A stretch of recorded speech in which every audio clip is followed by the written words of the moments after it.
To understand better democracy in the age of mass personalization, we invited one of the most brilliant experts to explore further. Can a more expensive concept of mass personalization help us grasp the digital public sphere?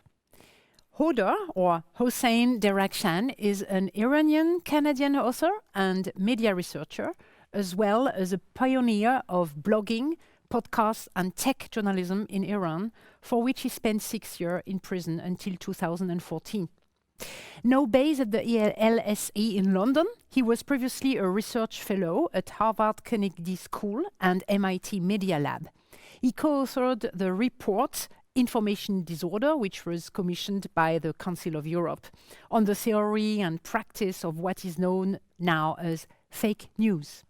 His current research is focused on the future of journalism, the politics of the platforms, and on fake news, obviously, and information disorder.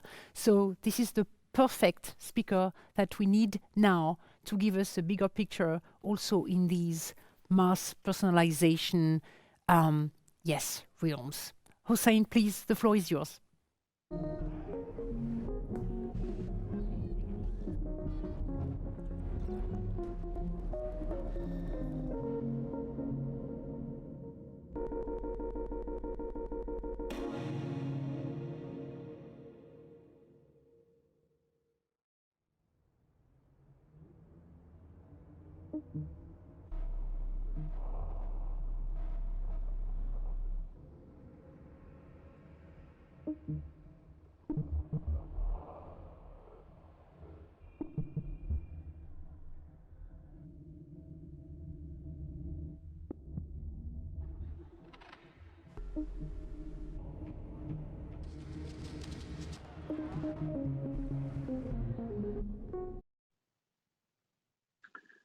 Hello, everyone. Thanks for being here and waiting, probably maybe not necessarily for me, but for this topic. I have no idea how many people are watching. I have no idea of the audience. This is the weirdest thing. Obviously, I guess everybody's spoken about this. I didn't even know where to look, but let's start. I can present this to myself at least, and I hope there are some people who are watching and thinking. Okay, so this presentation would be about democracy, trust, and mass personalization of truth. Each of these words are obviously very loaded, and I have to explain what I mean in the upcoming presentation now. What is important in all this? Sorry, there's also some technical stuff that I have to. What is really important about this is how trust is basically constructed as a social entity. So I'm not sure if you're seeing this slide. Yes. So I'm ready with the slide. I'm not sure if you are seeing it.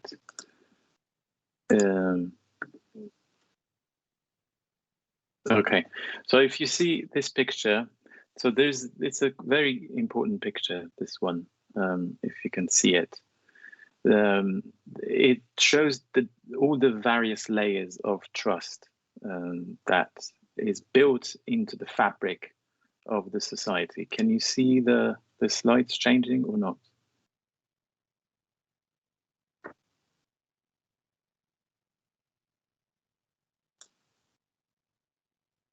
Yes. Okay. I apologize. Obviously, this is one of the downsides of the. Okay, so I guess I hope yes. Apparently, it's working. So this picture summarizes the complexity of trust, which is obviously one of the foundations of democracy, and we'll get there soon towards the middle of this presentation. So just think about how much trust is involved in people flying on an airplane. I know that many people are not flying anymore. That's why I'm in London, and every single one of you is somewhere else, and we're not in Copenhagen, unfortunately, experiencing a real audience and real human contact. But we can still remember and imagine how it used to be to travel, and how the different layers of trust were involved. The trust that you have in the aviation system, in the pilots, in many very primitive aspects of flying. Enough oxygen in the cabin. If there is if the food that is being served is not poisoned or bad, or if I mean, in another way, you would never get on a plane that is not full, or not that you're only on your own. You need other people who trust that airline and that airplane, so you would also trust them. So trust is a collective thing in some aspect. It's not a very individual thing. There are many different aspects which I discuss now, based on Anthony Giddens' brilliant work on modernity and modern societies, especially when he discusses trust. He sees these elements to trust. One is that it's a very blind faith, and if you remember the experience of flying, you realize that it's just a blind faith. We don't have any knowledge or expertise to even recognize or judge on ourselves to see if they, for example, followed certain standards or all those technical things that are required for flying. Then it's always contextual. So you might trust something for some purpose, or you probably do trust somebody for some sort of purpose, but it's not general.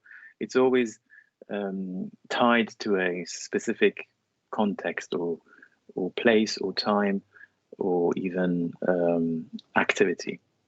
Then it's social. As we discussed, nobody wants to fly on a very empty airplane, apart from the technical impossibility of flying maybe on an empty plane. I'm not sure. I'm not a pilot.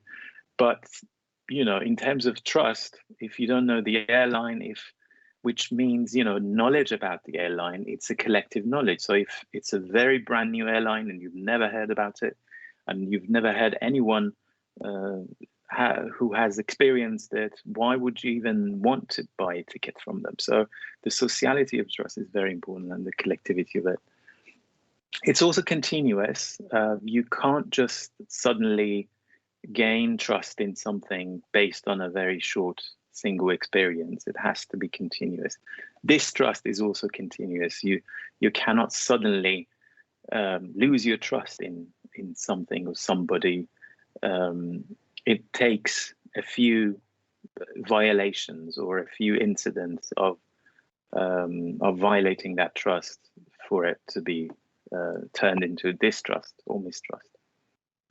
And it also is based on a mutual lack of knowledge about the future, in a sense. Because if I trust someone, it means that I know enough about that person, and that person knows enough about me for this trust to even form in the first place. So when this balance, when this knowledge balance is not right, then we have a problem.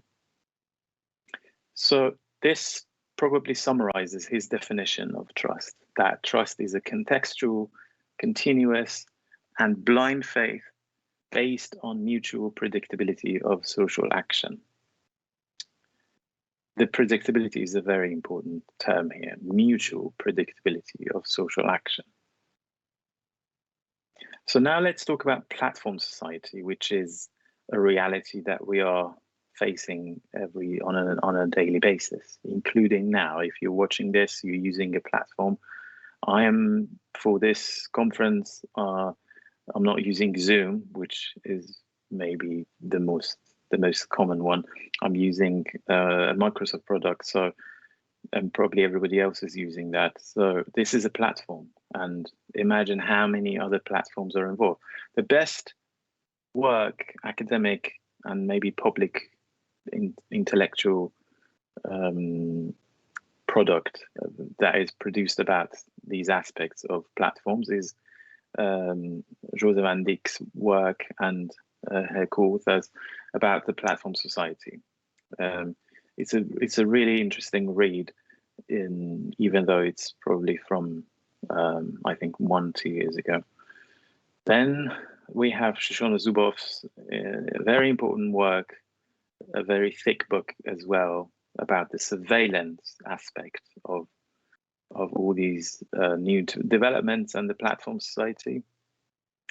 And also Nick Codry's work on, which is a post-colonial take on data and platform society, with his co-author Ulises Mejias, and this is a very interesting read as well in terms of some power aspects, critical power aspects of blogs, and then why did I say blogs, of platforms.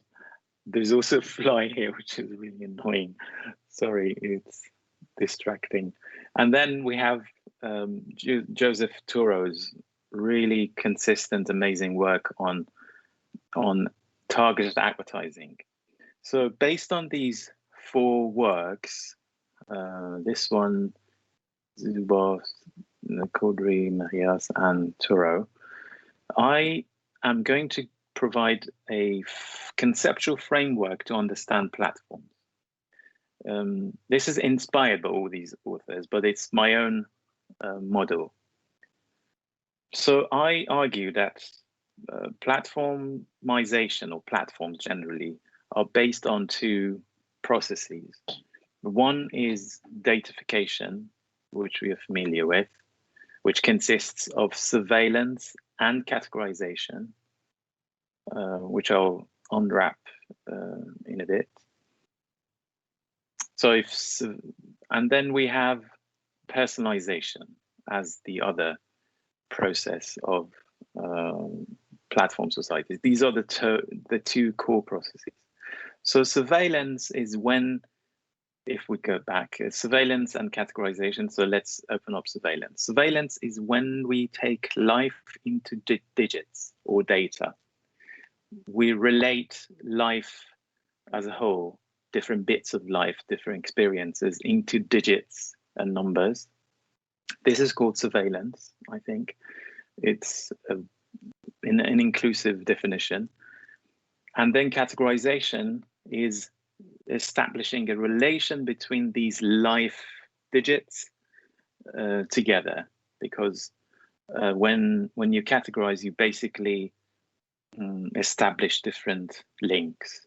So when you establish different links between these surveyed data in this way, then you have different categories. So this is the relation, in a sense, of these other relations. So if life experiences are objects and digits are the other object, there is a relation between them established by surveillance, and then there is a relation between these relations, a 3rd degree kind of relations, which is the categorization. Then we have the core process of personalization. This is also very crucial, maybe the most relevant to this presentation. Personalization consists of prediction and fragmentation. Prediction, again, is a relationship between life digits in the future, when you basically try to guess and predict what categories would be in the future. This is the act of prediction. And then you take them back to life, but in the future tense, and that is fragmentation. When you take those digits back to life, real life experiences, this is fragmentation. So an example of how this works could be, for example, let's think about the Facebook ads, for example, that you see on your Facebook feed or Instagram. So your life has been surveyed. It's turned into digits, your age, your class, your address, your wealth, your income, your education, and all that, your marital status, your gender, all that.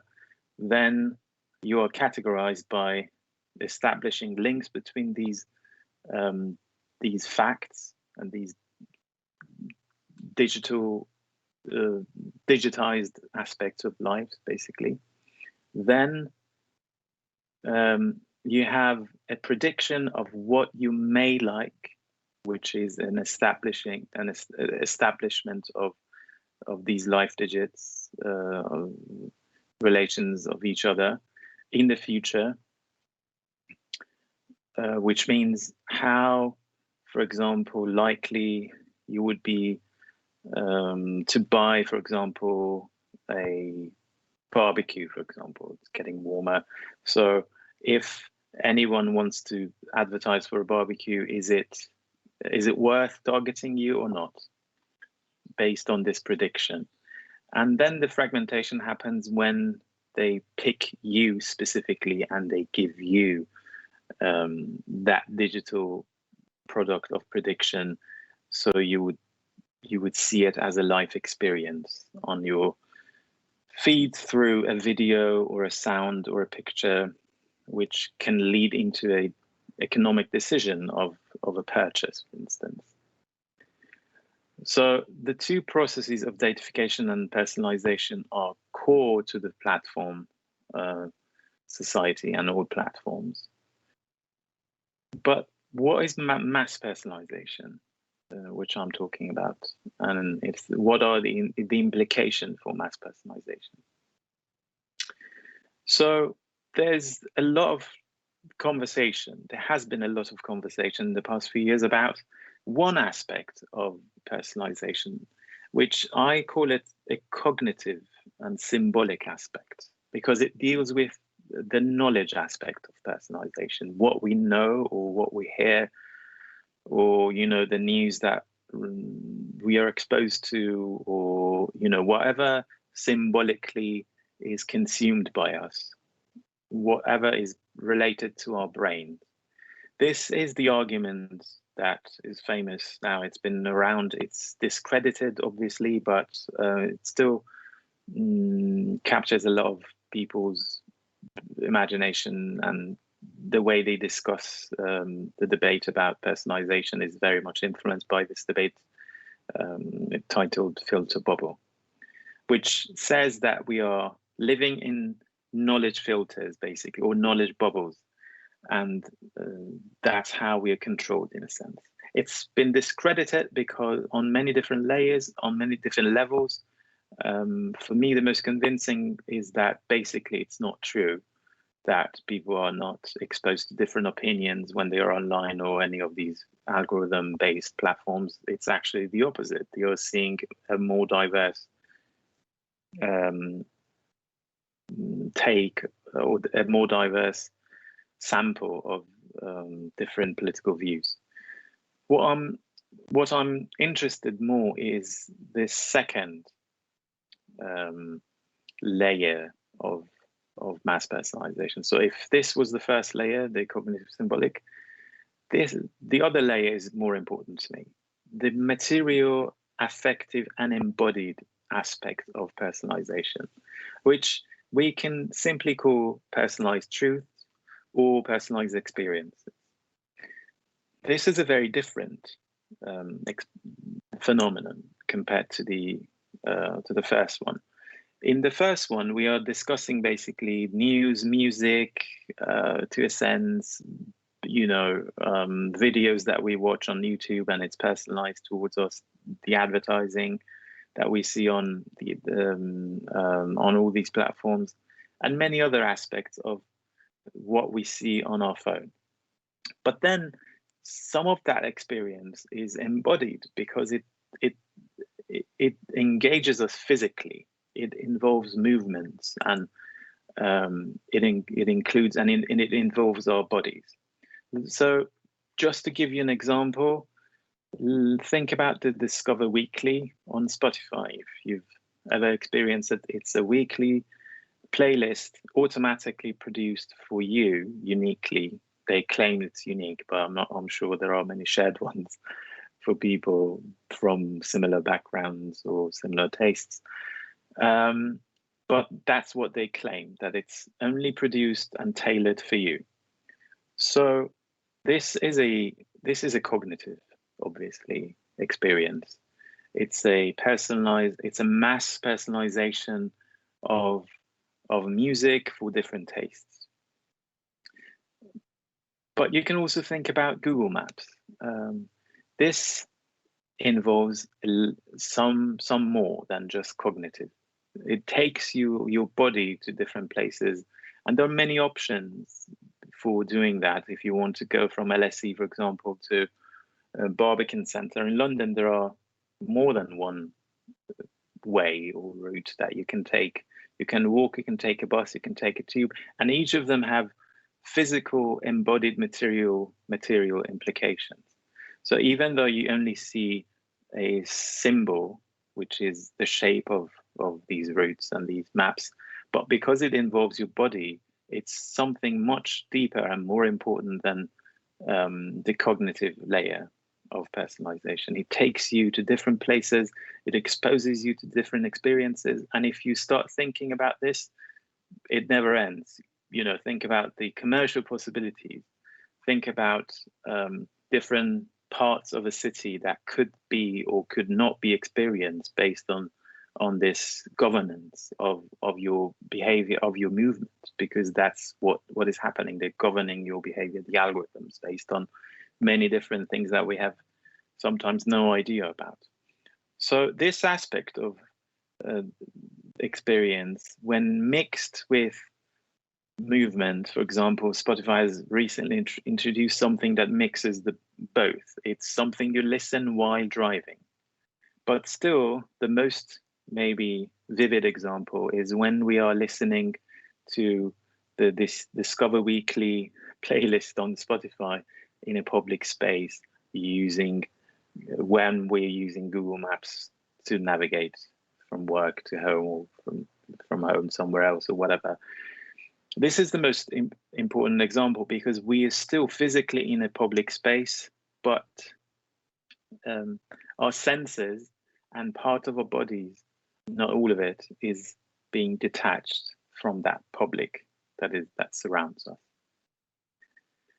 The implications of mass personalization of truth, which, as I said, is beyond just the cognitive personalization, are immense, I argue, and some of it definitely is related to democracy.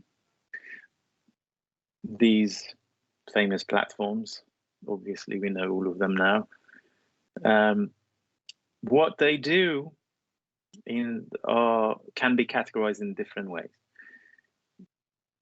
So one very important one is the erosion of the space for social action that the personalization of truth may cause. And the listening to using headphones to listen to personalized music on a tube station is a very good example. Imagine if increasingly everybody is detaching themselves through headphones or earbuds from the public. How much of a common experience we would have, how much of a social public space we would have, where we are exposed to other people's random conversations or thoughts, or sometimes chit chats with us. How would we even know, for example, that what the experience what the social experience of other people who are living next to us in a city, in a company, in a neighborhood is if we are detached physically from them.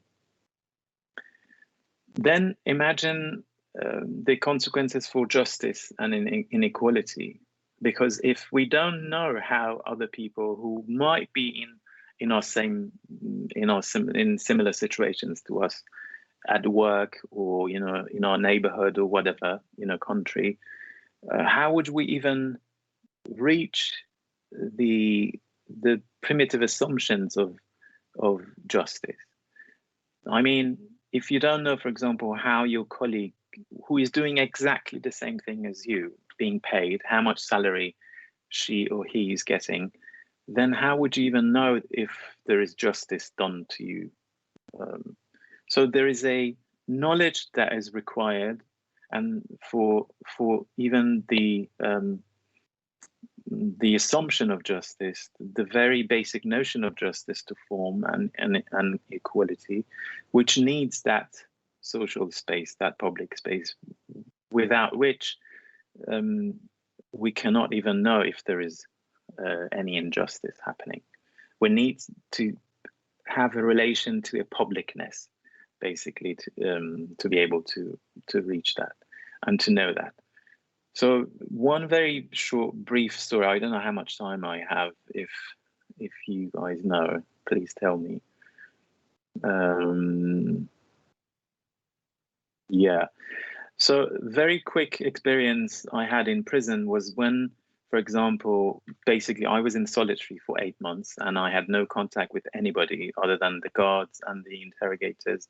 But the guards were advised not to speak to me, and I could only see the interrogators while they were interrogating me. And after a month or so, that ended. So for another 7 months, I basically had very limited human contact.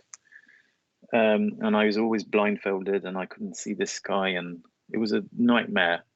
I hope nobody would experience that. I don't even know how I survived. But one of the most depressing thing about that experience was one of the most terrible things was the experience of newspapers, basically, because for a long time I was asking them to give me newspapers or books, but they never did for whatever reason they had.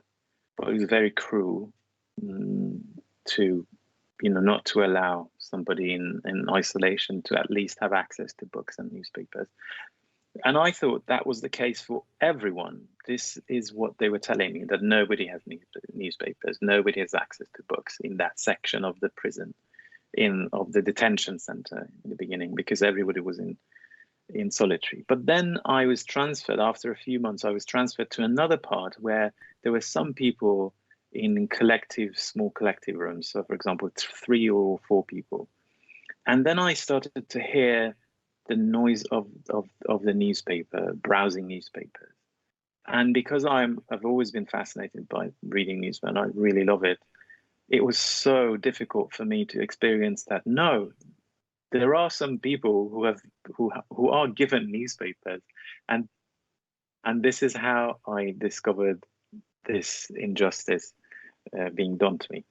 Then we have democracy, obviously. If there's no social space, if there is, if a politician can appeal to completely opposite parts of the society because everybody is only experiencing part of a personalized truth, then what would politics even mean? What would voting even mean? You could gain votes from racists and anti-racists at the same time as a politician. That's increasingly becoming the case. You can target them separately with different messages and they would all vote for you and you would be elected.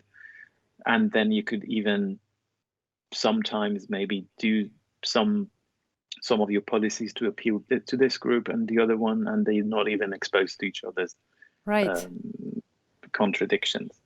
And then trust, obviously, we explained that trust is relational, and there are other elements. The continuity of trust is undermined through personalization. I'm almost done, then mutuality of trust is undermined by the surveillance and datafication. And then back to this with a different knowledge and a different way of understanding how complex the society is and how mass personalization is affecting it, especially in terms of trust, which we started. Thank you so much, Hossein. It's really it's a great basis for our next talk. Basically, I regret we do not have the time for the Q&A. But what I found so, and this is why you were coming at Dilbersals last year. I mean, coming for the two faces of trust, because virtual flying. Exactly, and it was also my reason why I knew I wanted to have you here now as our keynote to introduce, so to speak, the important conversation which is going to be continued after this keynote. So thank you so much to have made this again. Yes, next year we keep continuing. Next year, in real person, the next conference, I will make this happen so that we can see that embodiment of trust, right? Yes, Hossein, and we can actually experience conversations, real conversations. A real conversation. Hossein and I were only talking over the internet, basically. So thank you very much for having been with us. And thanks for having. And I'm very glad you survived everything, and keep on going your excellent research.